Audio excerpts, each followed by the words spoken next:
جو شخص رسول اکرم صلی اللہ تعالی علیہ وسلم پر بلند آواز سے درود پاک پڑھتا ہے اس پر جنت واجب ہو جاتی ہے۔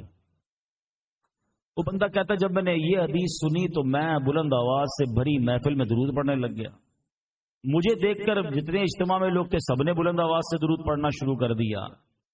بس یہی اونچی آواز سے درود پڑھنے والا عمل اللہ کی بارگاہ میں اتنا مقبول ہوا کہ مرنے کے بعد مجھے بتایا گیا کہ میری بھی اور اجتماع میں جتنے لوگ تھے سب کی مغفرت کر دی گئی۔ سبحان اللہ۔ جب اجتماع میں آتے ہیں نا بلند آواز سے پڑھتے ہیں نا، چلو پڑھو الصلاۃ والسلام علیک یا رسول اللہ وعلی آلک واصحابک یا حبیب اللہ، الصلاۃ والسلام علیک یا نبی اللہ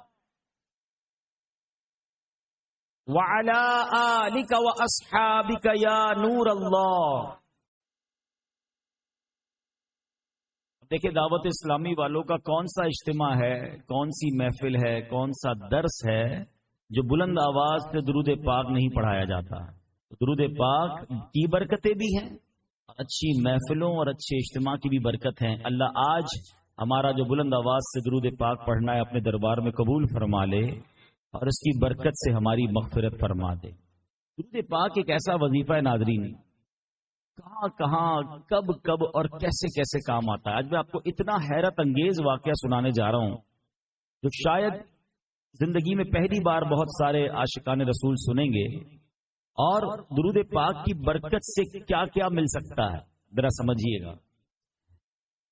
حضرت حضور علیہ الصلوۃ والسلام ایک محب نے بیان فرمایا، اور یہ ابو عبداللہ الرضا رحمۃ اللہ تعالی کی کتاب تحفہ میں یہ واقعہ موجود ہے کہ میں نے بغداد میں غریب بال بچوں والا شخص تھا مگر غریب تھا، اس کے متعلق سنا کہ وہ بڑا عبادت گزار بھی تھا مگر بڑا صابر بھی تھا۔ ایک رات وہ نماز پڑھنے کے لیے بیدار ہوا تو دیکھا بچے رو رہے ہیں۔ بچوں سے پوچھتا ہے کہ کیا وجہ ہے، کیوں رو رہے ہیں؟ بیوی بچوں کو بلایا، واٹ از دا ریزن، کیا وجہ ہے؟ تو بچوں نے کہا کہ کھانا نہیں کھایا ہے۔ بیوی نے بتایا کہ بھوک کی وجہ سے بچے نیند سے اٹھ گئے ہیں اور یہ بھوکے ہیں اس لیے رو رہے ہیں۔ اچھا اب ہم میں سے کسی کے ساتھ اللہ نہ کرے یہ واقعہ پیش آئے تو شکوہ، شکایت، کمپلین ہے، یا اللہ تو نے مجھے دیا ہی کچھ نہیں، معاذ اللہ، اللہ کی بارگاہ میں شکوہ، اور لوگوں کے آگے بعض اوقات ہاتھ پھیلانے لگ جاتے ہیں۔ وہ کیسا کمال کا بندہ ہے، کہتا چلو کھانا نہیں ہے نا، نیند نہیں آ رہی، ایسا کرتے ہیں سب مل کر نبی پاک کی بارگاہ میں درود پڑھتے ہیں۔ کھانا نہیں تو کیا ہوا، آؤ آقا علیہ الصلوۃ والسلام کی بارگاہ میں درود پڑھتے ہیں، انشاءاللہ درود پاک کی برکت سے اللہ ہمارے بگڑے کام سنوار دے گا۔ یقین تھا نا، بلیف تھا۔ ہم بھی کہتے ہیں دکھوں نے تم کو جو گھیرا ہو تو درود پڑھو، جو حاضری کی تمنا ہو تو درود پڑھو۔ اس کے پتہ ہی کچھ نہیں تو کچھ نہیں، کوئی بات نہیں، آؤ نبی پاک کو یاد کرتے ہیں۔ ہجرے نبی میں آہ کہاں بے اثر گئی، یاد تو کرو نا، ہجرے نبی میں آہ کہاں بے اثر گئی، تڑپے جو ہم یہاں تو مدینے خبر گئی۔ پکارے تو صحیح نا نبی پاک کو۔ اب سب گھر والے مل کر، بیوی بچے سب مل کر درود پاک پڑھنے لگے۔ اب کیا ہوا، درود پڑھتے پڑھتے اس کی آنکھ لگ گئی، آنکھیں تو بند ہوئی مگر قسمت جاگ اٹھی، اور پیارے آقا علیہ الصلوۃ والسلام کی زیارت سے مشرف ہوا۔ آقا دیدار میں ایک خواب میں تشریف لائے اور فرماتے ہیں کل صبح سویرے مجوسی کہتے آگ کی پوجا کرنے والے کو، فلاں مجوسی کے گھر جانا، اس کو میرا سلام کہنا اور کہنا کہ تیری دعا قبول ہو گئی ہے، مانگی گئی وہ قبول ہو گئی ہے، اور اس سے کہنا کہ محمد صلی اللہ تعالی علیہ وسلم کا تیرے نام پر یہ فرمان ہے کہ تجھے اللہ نے دیا ہے نا، اس میں سے میری مدد کر۔ وہ بندہ صبح اٹھا، پہلے تو بڑا فریش کہ پیارے آقا کا دیدار ہو گیا ہے، نبی پاک نے راستہ بھی بتا دیا ہے، مگر پھر سوچنے لگا کہ نبی پاک مجھے کسی مجوسی، کسی غیر مسلم کے گھر کیسے بھیج سکتے ہیں؟ آگ کی پوجا کرنے والے کے گھر پہ مجھے کیوں بھیج سکتے ہیں؟ کہتا نہیں، ایسا نہیں ہو سکتا، کنفیوز۔ دوبارہ سو گیا، دوبارہ سویا، خواب میں پھر پیارے آقا تشریف لائے۔ فرماتے جاؤ اس کے پاس، اسے کہو تمہارے لیے جو دعا تھی نا وہ قبول ہو گئی ہے، اور اللہ نے جو تجھے دیا ہے اس میں سے میری مدد کر، میرا سلام بھی دینا اسے۔ دوسری بار پیارے آقا کا دیدار ہو گیا، اب تو جانا پڑے گا۔ اچھا وہ مجوسی جو تھا آگ کی پوجا کرنے والا، وہ تھا بڑا مشہور آدمی، بڑا پیسے والا، بڑا مالدار آدمی تھا، one of the rich personality of that city, اس علاقے کا سب سے امیر آدمی تھا۔ یہ شخص عبادت گزار شخص، درود پاک پڑھنے والا، وہاں پہنچ گیا۔ جب وہ گیا تو اس نے دیکھا کہ وہ جو غیر مسلم تھا اس کے پاس بہت سارے لوگ آتے رہتے، کاروباری لوگ آتے تھے جاتے تھے، بڑا گھر تھا اس کا۔ یہ وہاں جا کے یہ بھی کھڑا ہو گیا کہ آپ کو کوئی کام ہے مجھ سے بتائیے۔ کہتے نہیں مجھے آپ سے اکیلے میں بات کرنی ہے۔ کہا ٹھیک ہے اکیلے میں آ جائے، اکیلے میں بیٹھے۔ کہا میں مسلمان ہوں اور ہمارے نبی محمد صلی اللہ علیہ وسلم نے آپ کو سلام بھیجا ہے، اور آپ کے بارے میں یہ فرمایا کہ آپ کے لیے دعا تھی نا وہ قبول ہو گئی ہے۔ وہ کہتا ہے میں تو انہیں نہیں جانتا، تمہیں پتہ نہیں میں کون ہوں، میں تو اسلام بھی نہیں قبول کیا، میں تو ان کا پیغام بھی نہیں مانتا، میں تو اسلام کو قبول ہی نہیں کرتا، آپ میرے بارے میں کیسے کہہ سکتے ہیں؟ کہ مجھے تو یہ 2 بار میرے آقا خواب میں آئے ہیں، تمہارا ہی نام بتایا ہے، تمہیں ہی سلام کا کہا ہے، اور کہا ہے دعا قبول ہو گئی ہے، تمہیں دعا پتہ ہے کون سی ہے؟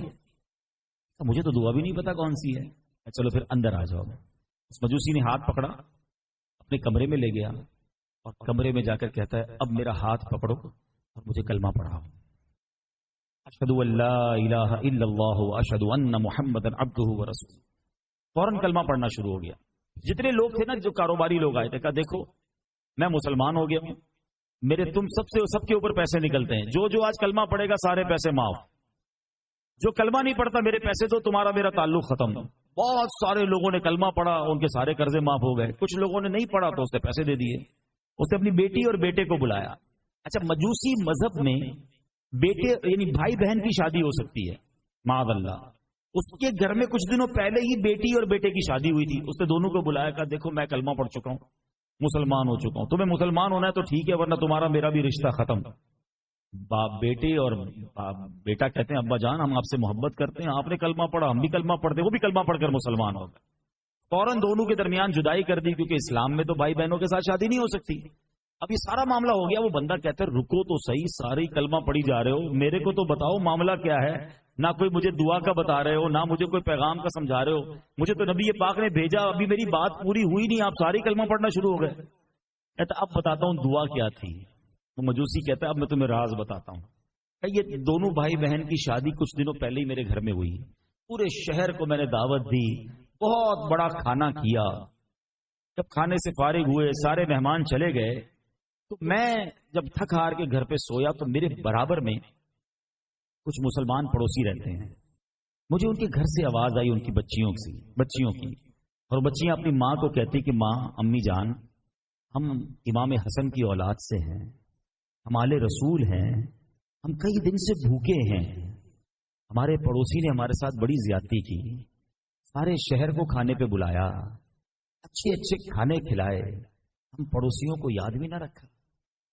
اب جب کہتا ہے میں نے یہ سنا نا، میں بے قرار ہو گیا، اپنے ملازمین کو بلایا، پوچھا بتاؤ برابر گھر میں کتنے لوگ رہتے ہیں؟ کہا ایک ماں ہے، 3 بیٹیاں ہیں۔ کہتے میں نے اچھا کھانا پیک کروایا، 4 جوڑے بھی نکالے، اور بھی ساز و سامان لیا، اپنے ملازمین کو کہا جاؤ جا کر دیکھاؤ۔ جیسے ہی کھانا پہنچا تو پھر میں کان لگا کر سننے لگا۔ بچیاں کہتی ہیں، اماں کہتی ہے کہ بیٹا دیکھو پڑوسی نے کھانا بھیج دیا ہے، کھانا کھا لو۔ تو بچیاں کہتی ہیں ماں جی ہم کیسے کھا لیں، وہ تو مسلمان ہی نہیں ہے۔ کے ساتھ بھلا کیا ہے، اسے نبی پاک کی بروز قیامت شفاعت نصیب فرما۔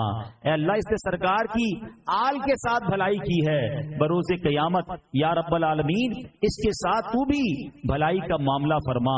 اللہ اکبر۔ یہ دعائیں کرتے رہے، اور یہ جو مجوسی تھا وہ کہتا ہے کہ میں یہ دعا سنتا رہا۔